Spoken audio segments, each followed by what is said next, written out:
السلام علیکم ورحمۃ اللہ وبرکاتہ نحمد و نصلی علی رسولہ الکریم اما بعد.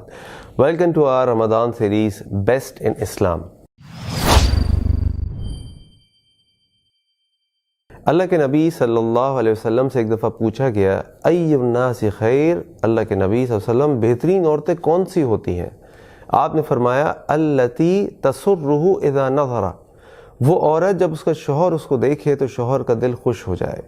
وَتُطِيعُهُ إِذَا أَمَرَ، اور وہ اپنے شوہر کی اطاعت کرے جب اس کا شوہر اس کو حکم دے. وَلَا تُخَالِفُهُ فِي نَفْسِهَا وَمَالِهَا بِمَا يَكْرَهُ، اور وہ اپنے شوہر کی اپنے نفس کے بارے میں اور اپنے مال کے بارے میں بالکل مخالفت نہ کرے جس کو وہ ناپسند کرتا ہو.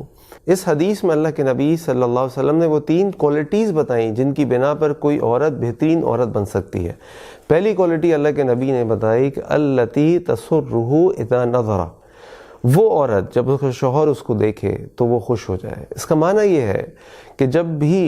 کوئی بھی بیوی اپنے شوہر کے پاس جائے، اس کے سامنے جائے، مثال کے طور پہ شوہر صبح اپنے گھر سے نکلا ہے کام کاج کے لیے، اپنی جاب کے لیے، جب وہ شام میں واپس آئے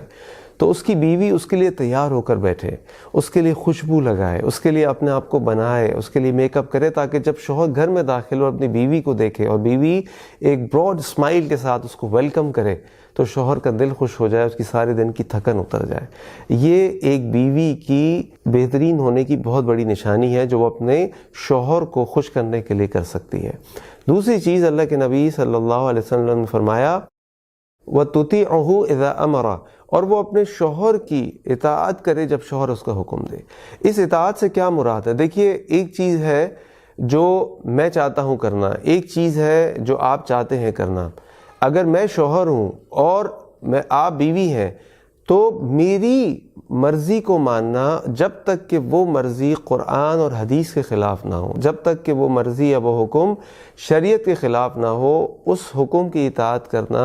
اپنے شوہر کے حکم کی اطاعت کرنا ہر عورت کے لیے لازم ہے. اس کو اللہ کے نبی صلی اللہ علیہ وسلم نے ایک اور مقام پہ اس طرح فرمایا کہ اگر کسی کو کسی انسان کے لیے سجدے کا حکم ہوتا تو میں عورت کو حکم دیتا کہ وہ اپنے شوہر کو سجدہ کرے. اس سے آپ اندازہ لگا سکتے ہیں کہ شوہر کا مقام کیا ہے. اسی طرح ایک موقع پر اللہ کے نبی صلی اللہ علیہ وسلم کے پاس ایک خاتون آئی اور آ کے کہا کہ اللہ کے نبی صلی اللہ علیہ وسلم، مرد ہم سے بازی لے گئے، مرد اجر میں ہم سے آگے چلے گئے، مردوں نے اللہ کی رضا حاصل کر لی، وہ اللہ کے راستے میں جہاد کرتے ہیں، شہادت کا رتبہ پاتے ہیں، غازی بن کر واپس لوٹتے ہیں، ہمارے لیے کیا ہے؟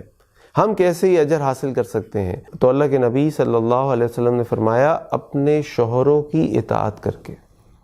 یعنی اگر کوئی عورت مردوں کی طرح جہاد کا اجر حاصل کرنا چاہتی ہے، شہادت کا رتبہ حاصل کرنا چاہتی ہے تو اس کے لیے اپنے شوہر کی اطاعت ہے. اور دیکھیے، اگر اس کے اوپر آپ تھوڑا سا غور کریں تو ہمیں یہ بات بھی سمجھ آئے گی کہ شوہر کی اطاعت کرنے کا معنی یہ نہیں ہے کہ جو بیوی کہے وہی شوہر کہے اور بیوی وہ کام کر لے کیونکہ وہ بھی یہی چاہتی تھی، بلکہ وہ کام جو اس کو ناپسند بھی ہو، وہ نہیں بھی کرنا چاہتی لیکن اس کے شوہر کی پسند ہے، اس کا شوہر وہ ایک کرنا چاہتا ہے، ظاہری بات ہے اس کے لیے اس کو برداشت کرنا پڑے گا، اس کے لیے اس کو صبر کرنا پڑے گا، اس کے لیے اپنے موڈ اور اپنی پریفرنسز کے برعکس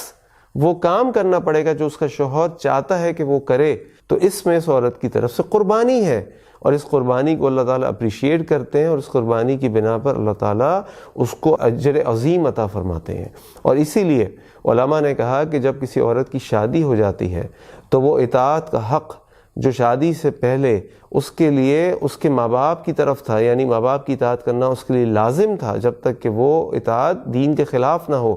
وہ اطاعت کا حق والدین سے شوہر کو ٹرانسفر ہو جاتا ہے. تو شوہر کی اطاعت کرنا یہ ایک بہترین عورت کی نشانی ہے. اور تیسری چیز اللہ کے نبی صلی اللہ علیہ وسلم نے فرمایا وَلَا تُخَالِفُوهُ فی نَفْسِهَا وَمَالِهَا بِمَا يَكْرَهُ، اور اپنے شوہر کے کسی ایسے حکم کی مخالفت نہ کرے جو شوہر اس کو اس کے نفس کے بارے میں یا اس کے مال کے بارے میں اس کو دے. مثال کے طور پہ شوہر اگر یہ کہے کہ فلاں شخص ہمارے گھر پر نہ آئے، مجھے پسند نہیں ہے کہ وہ شخص ہمارے گھر پر آئے، شوہر اسے یہ کہے کہ تم نے آج گھر سے باہر نہیں جانا، تم نے آج اس سے نہیں ملنا، مجھے وہ لوگ پسند نہیں ہے، تم وہاں نہ جاؤ، تو پھر شوہر کی بات ماننا اس عورت کے لیے لازم ہے. تو آپ کے ذہن میں یہ سوال آ سکتا ہے کہ اگر میرا شوہر مجھے اپنے رشتہ داروں سے ملنے کو منع کر دیتا ہے اور وہ رشتہ داروں سے ملنا صلہ رحمی کے اندر آتا ہے اور میں ان سے نہ ملوں تو میں قطع رحمی کی مرتکب ہو جاؤں گی، تو اس میں کیا کرنا چاہیے؟ تو دیکھیے، اگر آپ کے شوہر آپ کو منع کرتے ہیں کہ آپ نے فلاں رشتہ دار سے نہ ملیں تو آپ نے نہیں ملنا، کیونکہ ان کی اطاعت آپ کے اوپر واجب ہے۔ قطع رحمی کا گناہ اگر ہوگا تو آپ کے شوہر کو ہوگا، لیکن میں آپ کو ایڈوائس یہ کروں گا کہ شوہر بیوی کا تعلق اتنا مضبوط، اتنا کمپیشنیٹ اور اتنی محبت سے بھرپور ہونا چاہیے اور اتنی اچھی کمیونیکیشن ہونی چاہیے کہ دونوں ایک دوسرے کی بات کو سمجھ سکیں۔ اگر شوہر اپنی بیوی کو کسی بات سے منع کرتا ہے تو وہ اس کی وجہ بھی بتائے۔ اگر بیوی اپنی کسی رشتہ دار سے ملنا چاہتی ہے اپنی شوہر کی مخالفت کے باوجود، تو اپنے شوہر سے اجازت لے اور اجازت لینے کے بعد اس کو سمجھے اور اس کو سمجھائے، تاکہ اس ایشو کی وجہ سے اس کے اپنے گھر کے اندر کوئی جھگڑے و پریشانی نہ ہو۔ بہرحال سمری اس بات کی یہ ہے کہ جو بھی عورت اسلام کی نگاہ سے اللہ کے نبی صلی اللہ علیہ وسلم کے ارشادات کی روشنی میں بہترین عورت بننا چاہتی ہے، اس کے اندر یہ 3 نشانیاں ہونا ضروری ہے۔ اور وہ 3 نشانیاں کیا ہیں؟ التی تسرہ اذا نظر، کہ جب اس کا شوہر اس کو دیکھے تو وہ خوش ہو جائے۔ نمبر 2، وَتُطِيعُهُ اذا امر، وہ اپنے شوہر کی اطاعت کرے جب اس کا شوہر اس کو حکم دے۔ وَلَا تُخَالِفُوهُ فِي نَفْسِهَا وَمَالِهَا بما یکرہ، اور اس کا شوہر جس چیز کو ناپسند کرتا ہو اس کی ذات کے لیے اور اس کے مال کے لیے، وہ اس سے بچے، اس کی مخالفت نہ کرے۔ اللہ تعالی ہم سب کو قرآن و سنت پر عمل کرنے کی توفیق عطا فرمائے۔ السلام علیکم ورحمۃ اللہ وبرکاتہ۔